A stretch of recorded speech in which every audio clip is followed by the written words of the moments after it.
নমস্কার বন্ধুরা, আমি হর্ষিত রয় তোমাদের সকলকে স্বাগত জানাই এই চ্যানেলের আরো একটি নতুন ভিডিওতে। তো প্রথমেই বলো তোমরা সব কেমন আছো, আর আশা করি খুব ভালো আছো, আর আমিও খুব ভালো আছি। চলো শুরু করা যাক। থাম্বনেল দেখেই অনেকেই বুঝে গেছো আমরা কোথায় যাচ্ছি। তো বন্ধুরা, আমরা যাচ্ছি টাইগার হিল ইকো পার্ক। এটা হচ্ছে আরাগাছি, এই সাইডটা দিয়ে যাচ্ছি, আর এখানকার সুন্দর পরিবেশটা তোমাদের সাথে শেয়ার করছি। এই রাস্তা দিয়ে যাওয়ার একটাই কারণ একটু আগে আমরা আসছিলাম জগজীবনপুর রাজার বাড়ি, সেখানেও ভিডিও করা হয়েছে, সেখানকার ব্লগটাও দেখবে তোমরা অবশ্যই। আর এই ভিডিওটা সরস্বতী পূজায় বানানো হয়েছিল 3 তারিখ, কিন্তু ভিডিওটাকে এডিট করা হয়নি, তাই আপলোড করা হয়নি। আর আজকে 7 তারিখ, আর এখন আমি ভয়েস ওভার করছি। এখন হচ্ছে টাইম 10:30। আর আমি এই জায়গাগুলো শর্ট ভিডিও তোমাদের দেখিয়েছিলাম একবার। আর দেখো এখানে এখনো ধান লাগানো হচ্ছে। আমাদের দিকে তো এখন শসা ফুল হয়ে গেছে, তো এটা হয়তো ডুবা এলাকা হতে পারে। আর এই জায়গাটা তোমাদের কেমন লাগছে সেটা কমেন্টে নিচে বলো। ভালো লাগলে অবশ্যই ভিডিওটিকে লাইক করবে, আর ভারত বাংলা চ্যানেলটিকে অবশ্যই সাবস্ক্রাইব করবে। আর এখান থেকে কিছু দূর গেলে বাংলাদেশের বর্ডার দেখতে পারবে। বর্ডারের এই সাইডটা ভারত, ওই সাইডটা বাংলাদেশ। আর ওই রাস্তাটিতে একবারও যাওয়া হয়নি, কিন্তু যাবো একবার অবশ্যই। আর এখন আমরা উঠে গেলাম 11 মাইলের রাস্তায়। এখান থেকে শর্টকাট নিয়ে আমরা যাব এখন। আর আমরা অনেক এক্সাইটেড আছি, জানি না সেখানে কিরকম ভিড় হবে। তো বাড়ি থেকে বের হলে শুধু একটাই জায়গার নাম আসে, সেটা হলো টাইগার হিল। আমাদের এখানে পার্ক একটাই। আর এই দাল্লার স্কুলটাতে কিছুদিন পর আমাকে পরীক্ষা দিতে আসতে হবে 10 তারিখে, তাই একটু পরীক্ষার টেনশন ছিল, তাই একটু ভিডিওটা বানানো হয়নি। কিন্তু কিছুদিন পর ভাবছি ভিডিওটা এখন আপলোড করবো না, কখন আপলোড করব।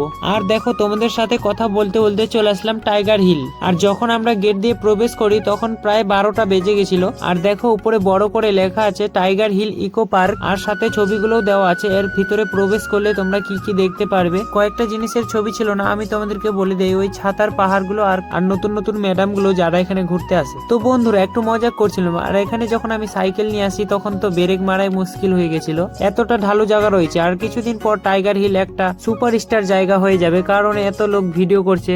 আগে এখানে শুধু পিকনিকেই হতো, আর এটা এখন আমাদের 1 নম্বর পার্ক হয়ে গেছে। কারণ কিছুক্ষণ আগে আমরা গিয়েছিলাম জগজীবনপুর রাজার বাড়ি, যেখানে আগে সরস্বতী পূজায় সবাই যেত, সেখানেই এখন অথচ কেউ যায় না। এর কারণ একটাই জিনিস, টাইগার হিল। হ্যাঁ বন্ধুরা, টাইগার হিল পার্ক যদি না হতো তাহলে অবশ্যই জগজীবনপুর রাজার বাড়ি সবাই যেত। তো তোমাদেরকে কোনটা ভালো লাগছে তোমরা কমেন্টে নিচে অবশ্যই জানাবে। আমাকে তো টাইগার হিল পার্কটাই বেশি ভালো লাগছে। আর এই সরস্বতী পূজায় আমার স্কুলে যাওয়াই হয়নি, শুধু জগজীবনপুর থেকে টাইগার হিল এগুলোই ঘুরে বেড়া হয়েছে আর কি। আর এখানে আসার পর আমাদের লাভও হয়েছিল, সেটা ভিডিওতে বলছি তোমাদের। আর কিছু উল্টা সিধা হয়ে গেছিল জগজীবনপুর। সেখানে আমাকে একটা ছেলে বলে, আমার ভিডিও করিস না, ও যা ওদিকে গিয়ে কর। তাকে শুধু আমার একটাই কথা বললাম, তার ভিডিও করে আমি কি করব। তো বন্ধুরা তোমরা একবার ভেবেই দেখো না, মানসিকতা কতটা খারাপ হলে এই ধরনের ভাবনা চিন্তা এসে থাকে। সে তো আমাকে ভালোভাবে বলতেই পারতো, এতটা রাগ দেখার কি দরকার। তো সে যাই বলুক, আমি এখন এগুলো ইগনোর করে দিচ্ছি। তো আমার প্রিয় বন্ধুরা, তোমাদের সাথে এরকম কিছু ঘটে থাকলে তোমরাও ইগনোর করতে শেখো। চলো এবার ভিডিওর দিকে যাওয়া যাক। তো তোমাদের এর আগে বলেছিলাম 10 টাকা টিকিট, এখনো 10 টাকা টিকিট নিচ্ছে। এর আগের ভিডিওতে তোমাদের কাছ থেকে অনেক ভালোবাসা পেয়েছি, তার জন্য অনেক অনেক ধন্যবাদ সবাইকে। আর এই সরস্বতী পুজোর ব্লগটা কার কার ভালো লেগেছে তোমরা অবশ্যই কমেন্টে বলবে। আর এদিকে দেখো ওই বড় বড় উঁচু জায়গাগুলোতে আমি গিয়েছিলাম, যেটা শর্ট ভিডিওতে রয়েছে। হাতির কাছেও মিনি ব্লগ বানিয়েছিলাম। আর এই ফুলগুলো দেখো, এগুলো একবার আমি ভেঙে দিয়েছিলাম, তো আমাকে অনেকে বকাঝোকা শুনতে হয়েছিল। কিন্তু তোমরা তো দেখেছো শর্ট ভিডিওয়, আরো অনেক লোক ওখানে আই লাভ টাইগার হিলে গাছগুলো ছিল সব নষ্ট হয়ে গেছে, শুধু সেলফি ফটো তোলার চক্করে। আর গাছপালা যেহেতু না থাকলে ভালো লাগে না। আর এই ভিডিওটা শেয়ার করে দিবে যারা টাইগার হিলের মালিক রয়েছে, তাদের জন্য আমি একটাই কথা বলবো, এখানে একটু গোলাপ ফুলের গাছ লাগালে আরো ভালো হতো, প্রপোজ করা ভেরি ইজি হয়ে যেত। আর তোমাদের মধ্যে কেউ আছে সরস্বতী পূজায় এখানে এসেছো এবং আমার ভিডিও দেখেছো, থাকলে কমেন্টে জানাও। আর কেমন লাগছে ভিডিওটা সেটাও জানাবে কমেন্টে। তো ভিডিওটা বেশি লম্বা করলে ভালো লাগবে না, তাই একটু কেটে ওই সাইডে যাব। আর যেটা আমি তোমাদেরকে বলেছিলাম লাভ হয়েছে, সেটা আমার বেহাই বলছে তোমাদেরকে। টিকিট নিয়েছিলাম কিন্তু ডবল টিকিট দিয়েছিল, তারপরও আবার বলেছি তো আরো 2টো টিকিট দিয়েছি। হ্যাঁ, আর ওই টিকিটটা আমরা 20 টাকা, 2টা টিকিট আমরা সেল করে 20 টাকা করে ওঠার টাকা হয়ে গেল।